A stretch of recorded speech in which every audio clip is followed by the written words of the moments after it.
రాష్ట్రంలో ఎమ్మెల్యే కోట ఎమ్మెల్సీ ఎన్నికల కౌంటింగ్ కాసేపట్లో మొదలు కానుంది. ఓటింగ్ ఉదయం 9 గంటలకు మొదలై 4 గంటలకు ముగిసింది. టీఆర్ఎస్ నుంచి మహమూద్ అలీ, షేర్ సుభాష్ రెడ్డి, ఎగ్గె మల్లేశం, సత్యవతి రాథోడ్ బరిలో ఉండగా మజ్లిస్ నుంచి రియాజ్ పోటీలో ఉన్నారు.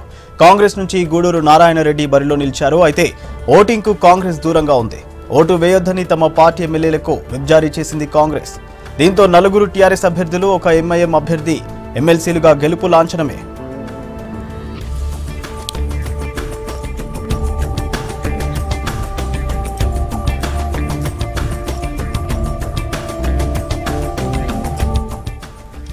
తొంభై 8 మంది ఎమ్మెల్యేలు తమ ఓటు హక్కు వినియోగించుకున్నారు. తొలి ఓటు స్పీకర్ పోచారం శ్రీనివాస్ రెడ్డి వేశారు. ఆ తర్వాత వరుసగా టీఆర్ఎస్, మజ్లిస్ ఎమ్మెల్యేలు ఓటు వేశారు. ఓటేసిన వారిలో 90 మంది టీఆర్ఎస్ ఎమ్మెల్యేలుండగా 7 ఎంఐఎం సభ్యులున్నారు. మరోవైపు నామినేటెడ్ ఎమ్మెల్యే స్టీఫెన్సన్ కూడా ఓటు వేశారు. టీడీపీ ఎమ్మెల్యేలు సండ్ర వెంకట వీరయ్య, మచ్చా వెంకటేశ్వర్లు, బీజేపీ సభ్యుడు రాజా సింగ్ ఓటింగ్కు దూరంగా ఉన్నారు.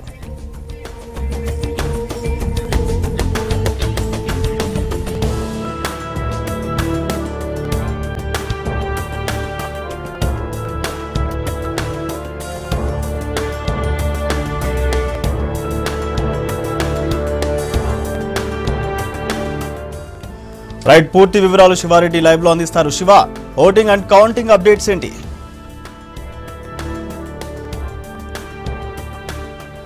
ఓటింగ్ ప్రారంభం కాలేదు. అంటే ఇక్కడ ఉన్న returning officer central election commission కు అక్కడ పర్మిషన్ తీసుకున్న తర్వాత బాక్సులు ఓపెన్ చేశారు. 4 గంటల వరకు పోలింగ్ జరిగింది. కానీ ఓట్లన్నీ కూడా 12 గంటల వరకే పోలైనాయి. మొత్తం 98 ఓట్లు పోలైనాయి. దానిలో 90 ఓట్లు టీఆర్ఎస్ పార్టీకి చెందినవి, తర్వాత 7 ఎంఐఎం పార్టీకి చెందినవి, 1 నామినేటెడ్ ఎమ్మెల్యే. మొత్తం 98 ఓట్లు పోలయ్యాయి. ఆ 4 గంటలకు పోలింగ్ టైం అయిపోగానే ఆ బాక్స్లని కూడా సీల్ చేసి సెంట్రల్ ఎలక్షన్ కమిషన్కు సమాచారం ఇచ్చారు. మళ్ళీ ఇప్పుడు అవి ఓపెన్ చేయాలంటే సెంట్రల్ ఎలక్షన్ కమిషన్ నుంచి పర్మిషన్ తీసుకోవాలి, కౌంటింగ్ స్టార్ట్ చేయాలి. మొత్తం ఈ పర్యవేక్షణ అంతా కూడా ఇక్కడ ఒక రిటర్నింగ్ ఆఫీసర్ ఉంటారు. ఆయన సెంట్రల్ ఎలక్షన్ కమిషన్ పరిధిలో ఉంటారు కాబట్టి ఇక్కడ జరిగే ప్రతి తతంగాన్ని సెంట్రల్ ఎలక్షన్ కమిషన్కు చేరవేస్తూ ఉంటారు.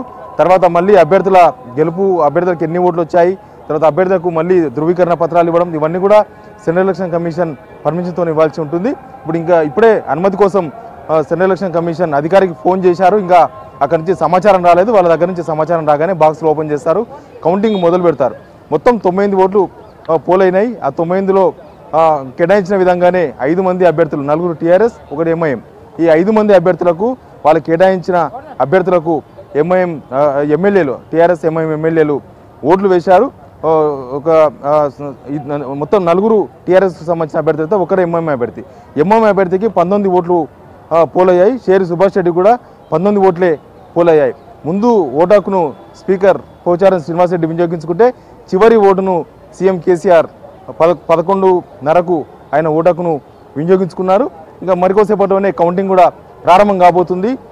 ఎలాగూ 6వ అభ్యర్థి అంటే కాంగ్రెస్ పార్టీకి సంబంధించిన అభ్యర్థి గూడూరు నారాయణ రెడ్డికి వాళ్ళ పార్టీ ఓట్లు వేయలేదు, వాళ్ళ పార్టీ ఓట్లను బహిష్కరించింది. కాబట్టి ఖచ్చితంగా 5 మంది అభ్యర్థులు, టీఆర్ఎస్ అభ్యర్థులు 4, ఎంఐఎం అభ్యర్థి 1, మొత్తం 5 మంది అభ్యర్థులు గెలవబోతున్నారు. ఇప్పటికే వాళ్ళకి సంబంధించిన వాళ్ళ అనుచరులు, వాళ్ళ నియోజకవర్గాల నుంచి వాళ్ళ టీఆర్ఎస్ పార్టీకి సంబంధించిన కార్యకర్తలు అసెంబ్లీ దగ్గరకు చేరుకుంటున్నారు. ఇప్పటికే టీఆర్ఎస్ ఎల్పీలో వాళ్ళంతా కూడా వెయిట్ చేస్తున్నారు. అరగంట టైంలోనే పూర్తిగా రిజల్ట్ వచ్చే అవకాశం ఉంది. ఎందుకంటే 98 ఓట్ల కౌంటింగ్ మాత్రమే కాబట్టి చాలా తొందరగా కౌంటింగ్ పూర్తయ్యే అవకాశం ఉంది. 6 గంటల లోపే రిజల్ట్ వస్తుంది. ఆ తర్వాత ఇక్కడ కార్యకర్తలందరూ కూడా సంబరాలు చేసుకునేందుకు సిద్ధంగా ఉన్నారు.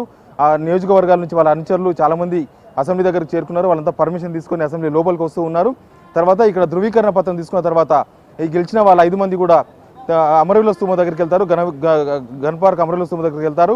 అక్కడికి వెళ్ళి అక్కడ నివాళులు అర్పించిన తర్వాత నేరుగా ప్రగతి భవన్కి వెళ్ళి సీఎం కేసీఆర్ని కలవబోతున్నారు. 5గురు కలిసి ఎమ్మెల్సీగా ఎన్నిక అయినందుకు, ఎన్నికకు సహకరించినందుకు, అభ్యర్థులుగా వీళ్ళకి టికెట్లు ఇచ్చినందుకు సీఎం కేసీఆర్ కూడా కృతజ్ఞతలు తెలవబోతున్నారు.